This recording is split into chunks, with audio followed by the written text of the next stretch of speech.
together for 3 years. We have both loved each other since the very beginning. She has brought up the topic of marriage for a while, so I decided to propose to her last month in Korea, where she grew up.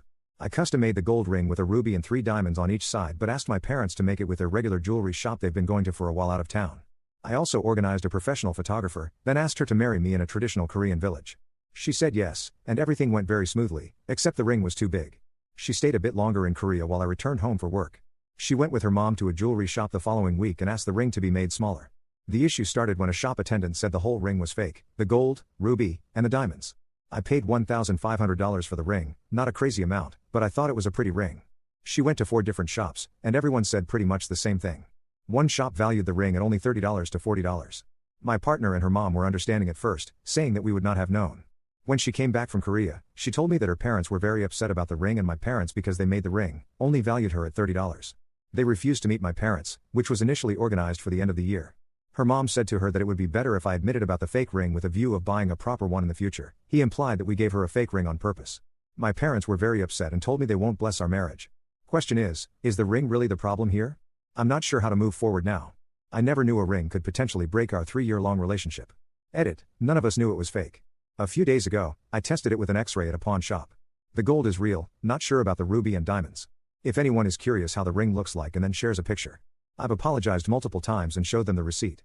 We are both Asians, families play a big role in our marriage. As always, there were some relevant comments. Pixotry away with the money and giving you a cheap ring, and now they're trying to distract you from their wrongdoing.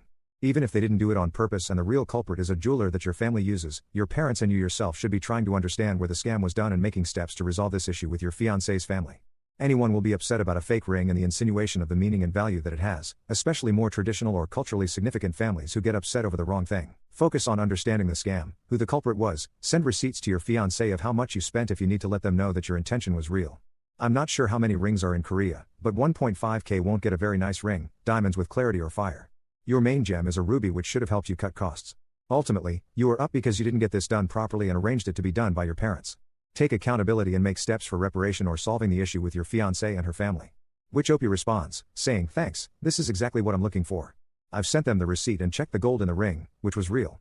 Going to put the diamonds and ruby in the lab next week. I think the trust has been broken and it's now how I restore and build the trust again. Initially, I asked them to make it because the shop is a small business and local to us. They offer flexibility, and the fee is cheaper than the big brand. My partner and I are into financial independence, retire early, so I try to get good value for everything. Yeah, and I agree. I want to know what the hell is going on with this. Let's call it a scam for now because we don't know exactly what's going on. Did the jeweler do this, or was it your parents? Somewhere along the line, someone's trying to get you over. You can prove how much you paid for the ring, cause surely you have that receipt. So ultimately, you want to find out what's happened here. But an uninspired username says your first stop should be to tear down the door of your parents' jeweler. If they really didn't know, then I'd go right to the jeweler. Your parents should have their jewelry checked too. Surprisingly, there were other people in the comments saying they had that ring. Horary Suit says it's fake. I had the same one, the Crest diamond nets were real, and the gold was real, but the ruby was a costume. I got $30 for the gold, kept the gemstone and diamonds to give to my daughter. Loveless Christine replies to that, saying, I also have the same ring. I think it was about $250 from K Jewelers about 15 years ago. Diamonds and ruby were real, it would not be $1,500 for that ring. Niab replied, saying, I sold jewelry in the 90s for many years, and that picture looks like a common birthstone cocktail ring that would have sold for around $250 to $300 20 years ago. I can't imagine it costing more than $500 now at a mall store. I'd be willing to bet the parents bought this at a chain store or their jeweler had it as a trade-in and sold it to them super cheap. You need to get an appraisal from a third party, then you need to march your parents to the jewelers with all the paperwork. Once you get all the lies in the same room, you'll figure out the truth. Someone on the back of that one says they found the ring on Etsy. XL Pagia says, very confused here. You didn't know the ring was fake, so your parents have been using a jeweler that's conned into buying fake gems all this time. You've made no gestures to apologize to your fiancé and let her know this was a massive mistake. I completely understand why she feels insulted by your family and is suspicious. It comes off as you were deliberately planning on passing off a fake ring or her engagement ring. So, Opie comes in with her update and says, an update to my previous post, and then shares a link. When my fiancé's parents are upset and accuse my parents of intentionally giving a fake engagement ring, tested it in the lab, it's a natural ruby from both Burma. They can guarantee the result and can offer an insurance letter, and then shares a picture of the certification. They said there is a natural crack in the ruby and natural inclusion which Op was unsure about. Probably a jewelry expert can shed some light into what these mean. Unfortunately, because the ring is now genuine, my parents are more upset about the accusation. On the other hand, my fiancé's parents don't really trust the result. This is a major trust issue. We decided to let things settle before we discuss our intention of staying together and getting married. Any suggestions on how to approach the situation? Gee whiz, the twists, the turns. But Opie adds some additional information in the comments and says, no apologies so far. As I wrote in my previous post, I apologized to them in the beginning, thinking it was a fake ring. I asked if she defended me in front of her parents when they were upset. It didn't sound like it. She paused for a good 15 to 20 seconds before saying she did her best to calm them down.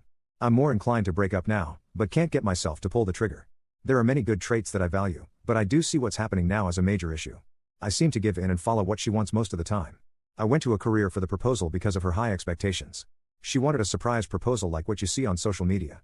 I spent 3 months trying to figure out what I had to do. To add to context, she didn't really want to join any of my family gatherings. For example, she didn't attend my sister's wedding because she wanted to have a holiday with her family. However, she did give her a very nice wedding gift. My family didn't really like her even before this happened. They didn't hate her in any way, and there was no intention to make the ring fake. It's tested real anyway. Someone says to Opie on the back of the saying, thank you for the update, well done. You did everything right, and now you know it's not about the ring. It probably never was. A family will be impossible to please because they just decided they don't like you. They will now look for another reason to hate you. So, it comes down to just you and your fiancé, as it always should have done. What does she think? Does she understand how you're the victim here? Does she understand how her parents are actively trying to sabotage a relationship with her? Is she prepared to be independent from them, to ignore their advice, to defy them, to take your side, to marry you? Is she on your side? I think allowing her a couple of weeks before having that discussion is a good idea if she's living with you, but a bad idea if she's living with her parents because her parents are pouring poison into her ears about you. Opie says, thank you, she lives with me. We've been living together for 2 years. She said the result doesn't matter anymore, but I do believe it matters. It shows how a family resolves conflict should it arises. Oh, I should clarify that the result doesn't matter anymore because she believes it's fake no matter what test we do. The jeweler stores in Kerr said it was fake, and she believes them. Those were her own words, and that would pretty much seal the deal for me in those last words there that you know. It just sounds like she doesn't trust Op, and without trust, what is the point? You can't start a marriage without trust, right? Part of me, and I don't think it would change my ultimate decision in the end, would want to go to multiple jewelry stores with her and say, you know, can you appraise this? You tell me these jewels are fake, whatever, just so she can see that just before it's over, basically. But what would you do in this situation? Put yourself in Opie's shoes. Let us know your thoughts down in the comments below. Let's dive into the second story. Story 2. I stalked my husband for 2 years before I formally met him. I, 24F, married my husband, 28M, about a year and a half ago. The first time I saw my husband I was a freshman in high school, he was a freshman in college. He was walking his dog at the park, when he stopped to talk to my brother, 27M, because they happened to go to high school together. That was the moment I became hooked. That same day I found his Instagram, his family's social media, and also where he lived since my brother offered to walk him home while I tagged along. When I got home that day I knew I wanted him, but of course I was only 14 while he was 18, so I came up with a plan. I found out his younger brother was only 1 year younger than me and would be attending my current high school. I figured that I had to befriend his younger brother by any means possible next year when he moves up as a freshman while I become a sophomore, and I did. It took around halfway of my junior year where we became best friends and he invited me over regularly to his house to hang out. This is where I was able to befriend my current husband's mom, and God did she love to talk about him. From her, I found out what college he goes to, his past girlfriends, what his elementary/middle school was, his favorite/least favorite foods, his pet peeves, what he likes, etc. etc. Eventually when my visits started getting more and more frequent, I formally met current husband again. Current husband, I'll call him E, would come over every other week and stay for either Friday to Sunday, or Saturday to Sunday. On those days specifically I would wear my cutest outfits to impress him, and also joke around with him a lot. Eventually I befriended him as well. A little background on E, he is the school record holder for a certain sport at my school, which I just so happened to do. And around halfway through my senior year E came back during the season to help coach the current high school athletes, which included me, in order to get some more volunteer work hours in, and I got to spend a lot more time with him. I loved every second of it. We were friends before, but then we became much closer since I got to spend lots of extra time with him after school, where sometimes he would even drive me home since we lived relatively close. Fast forward to when I had to move away to NYC for college, E moved with me since he coincidentally got a job near my college. Edit, I lied, it wasn't a coincidence. I found out he got a job offer and applied to a college nearby his workplace. Being each other's only friends in a new state, we became incredibly close. We started dating when I was almost a sophomore year of college. He proposed to me after I graduated, and we just got married almost a year ago. He knows absolutely nothing about how I truly know him, and believes it is fate that brought us together through his younger brother. Lately I've been debating on whether or not I should tell him, or at least his younger brother the truth, since the only reason I befriended him was to get closer to E. I feel guilty every time he tells others our love story, because the truth is, I've known him for 10 years, while he's only known me for about 7. Update. I read a reply saying that the best thing for myself is to keep it a secret, which is what a lot of people are saying, but the best thing for him is to tell him, and I figured that person really is right. I will be telling him this Tuesday on his day off. He deserves to know who he married. I told him this 4th of July. After the fireworks mostly ended and we were heading back, I asked him in the car, wouldn't it have been weird if we met each other before the first time we actually met? But we just didn't think of each other as significant at the time? He smiled and turned to me saying, PFFT, that's impossible. There's no universe where we would have met and I would not think of you as significant. That statement struck me in the heart, because I knew I would soon prove that sentence very wrong, but I continued on with my plan anyway. What if I told you we have met each other before? Before that time I was introduced as E's little brother's friend? He looked at me like I was crazy, so that's when I pulled over on the side of the road and pulled out my phone to show him the post I put up here before, that explained everything. He took about 8 minutes to read the whole thing, and when he finished he put the phone down and stared straight ahead, almost like he was dumbfounded, scared, and confused all at the same time. I started throwing out every excuse and apology I could muster at the moment for about 15 minutes straight when he decided to tell me to stop, and I did. Then he just sat there and sobbed uncontrollably for about 10 minutes before he finally asked me how much of our relationship, and how much of my identity, was fabricated according to his liking. I told him the honest truth, none of my personality or identity was fabricated for him, except for the fact of how we met. The only thing I ever changed about myself to make him like me more was lying about liking Chinese food. I hate Chinese food. But other than that everything else was real. Although my friendship with his younger brother was built upon ill intentions, my friendship between his brother and I are now one of the most genuine friendships I have now. He just cried and told me that he does not want a divorce at all, but he does want us to have some time apart so that he could absorb the truth that I gave him. He also said that he expects me to tell his brother and mom this Friday because they deserve to know the truth just as much as he did. I told him okay, and we drove the rest of the ride home in silence. When we got home he hugged me and cried for about 5 minutes before he got out the car, packed his stuff, and said that he will be staying at a nearby hotel for now. He said that he knows that he still loves me, but does not yet know how to react to the fact that the beginning of our relationship was very, very orchestrated. To sum it all up, I guess telling him was a success? I honestly don't know. He sent me a good night and I love you text last night while he was at the hotel, so I guess he's no as much mad as he may be betrayed? Update 2. Woke up this morning to find out that hubby not only lied about going to a hotel to stay at, but also lied about not wanting a divorce, through a text message.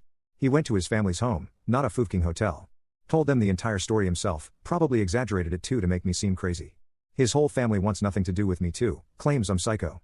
He said that he lied about going to a hotel, because he knew if he told the truth I would try to stop him? Honestly I feel so betrayed. I tried to be a good wife by showing him the true me, and this is what he does? I did all this work just for it to end up like this? Honestly, I kind of deserve it. I didn't even tell him in the first place because I felt bad. I told him because I had a suspicion that he was catching on to the fact that I knew him for 2.5 years before he knew me, largely because I found out he was keeping my old phone in his work desk. My old phone that has screenshots of a lot of his old Instagram posts, plans in my notes app about him, etc. So I guess he never truly loved me if he can't even get past an honest confession like this one. I might update this in a few years when I find a new husband lol. If you've made it to this point, you're a beast. Don't forget to like this episode and subscribe to the channel. As always, see you in the next video.